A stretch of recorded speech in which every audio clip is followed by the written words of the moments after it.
Hello, Kappa. Welcome back to week 4, lesson 1. Today's lesson is Intro to Chemical Reactions. And before we start, we will do our mindful minute. We'll take deep breaths together. So find yourself with a mindful body. And I encourage you to close your eyes or you can watch the animation. And take a deep breath in through your nose.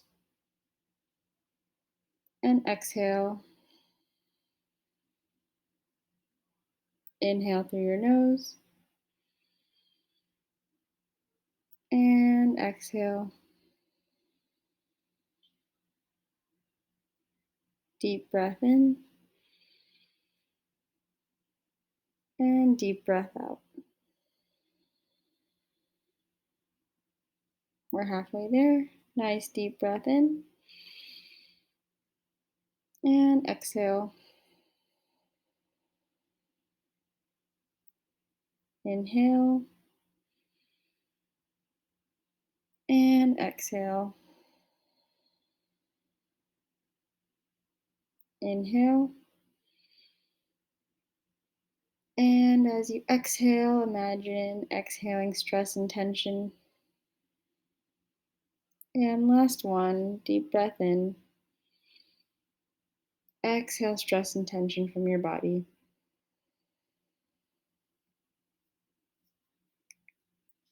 And gently allow your breathing to return to normal. And when you're ready, you can slowly open your eyes. All right, so welcome to Intro to Chemical Reactions. Our learning target for today is I can distinguish between a chemical and physical change. Pause the video now so that you can write down the learning target. So you should have already watched this video that's in your part 1, lesson 1, and you should have seen all those crazy chemical reactions. So we're going to review, and you should have answered this question as well. What are characteristics of chemical reactions? So we're going to review what are some of those characteristics. Number 1, a sign of a chemical reaction happening is a color change. You're going to write down these characteristics as we go, so feel free to pause the video or pause it at the end. The formation of gas. So with elephant's toothpaste, the reason why it gets so big and foamy is because there's all these gas bubbles being formed, causing the substances in the chemical reaction to expand very quickly and expand into a very large mass. It's kind of like a cloud almost, but that's because of the formation of gas. Another sign of a chemical reaction is the formation of light. So when these metals were mixed with water, they were sparking and giving off light, also giving off gas. That's how we know a chemical reaction is happening. The formation of an odor. So anything that is being burned is going to give off an odor, but also things that are not on fire can give off an odor, and that is a sign that a chemical reaction is happening. So think about when you have food that's rotting, the bacteria is actually eating away at the rotting food, and bacteria gives off gas. So there's a chemical reaction happening inside of the bacteria that's causing them to release gases. So it's actually not necessarily the food that's giving off that smell, but it's the bacteria that's consuming and digesting the food that's giving off the odor. Another sign of a chemical reaction is the formation of a precipitate, and we saw that here with the liquid ice. This is when a solid forms out of a liquid. So it forms within a liquid and it precipitates or solidifies. The term that's used is it solidifies out of solution or it precipitates out of the solution. Okay, so you're going to want to write down these characteristics of a chemical reaction. And now we're going to compare this to a physical change. So these are all chemical changes. And what's the difference between a physical change and a chemical change? So a physical change is a change in matter when it changes form, but not necessarily chemical identity. So it can change shape, it can change color, it can change temperature, but it does not change chemical identity. A chemical change is when there is a change and a chemical reaction happens and there are new products being formed. So, in a physical change, things might change shape, but they're not changing in chemical identity, and nothing new is being formed.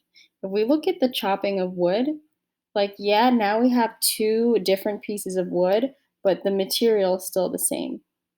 If we look at shredding paper, after you shred the paper, you have a ton of small pieces of paper, but the identity of the paper is still the same. With chemical changes, so a rotting banana, that's like what we were talking about with the bacteria and the food, something new is being formed. So it's decomposing and new chemical substances are actually being formed. Anything that is burning or that is giving off light, we know that's a chemical change. The wood turns into carbon dioxide, it turns into ashes. There's a little bit of water vapor that's produced whenever there's a fire. If you've ever mixed vinegar and baking soda, and that's something, if you have that at home, you can try that. You can actually try mixing vinegar and baking soda and watch it and see what happens. And fireworks, because that's giving off light. It's also giving off gas. If you've ever watched fireworks, there's a bunch of gas that's produced as well. So this is the difference between a physical and chemical change. Now, in your check for understanding at the very bottom, there's a question that says, look around your house and think about the things that you do daily. List at least two chemical changes and two physical changes that you engage with on a daily basis. So I want you guys to really think about, where's chemistry playing a part in your life? Because it definitely is. And I want you to think, is it a chemical change that's happening or a physical change?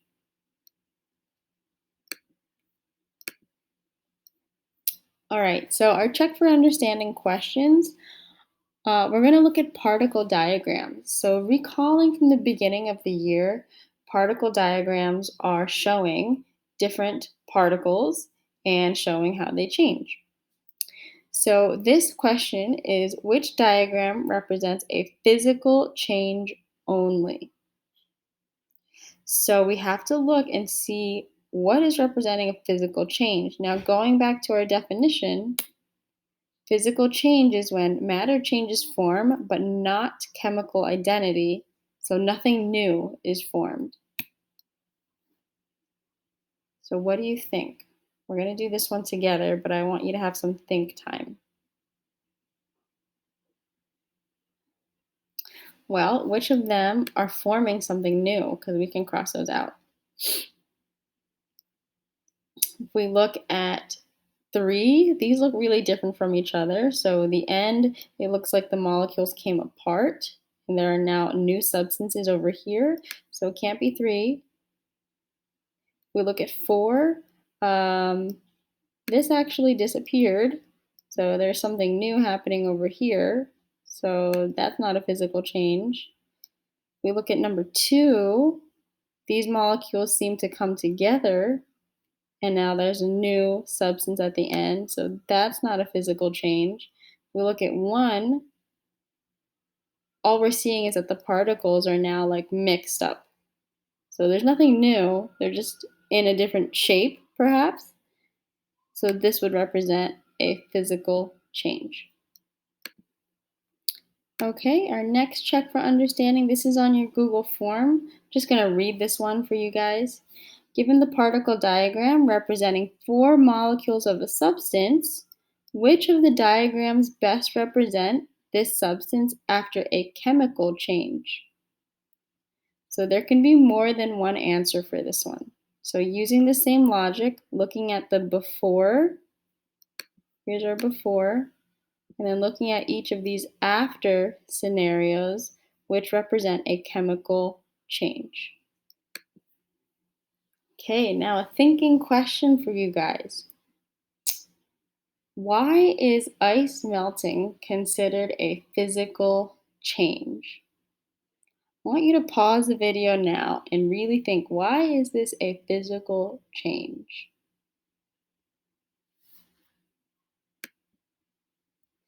So whenever there is a phase change, that is a physical change. So ice melting or any phase change is a physical change because the water molecules don't change identity. They just change physical form from solid water to liquid water to water vapor. So any of these phase changes, water is not actually changing. It's always H2O. It's just taking a different physical form, which is why ice melting is a physical change.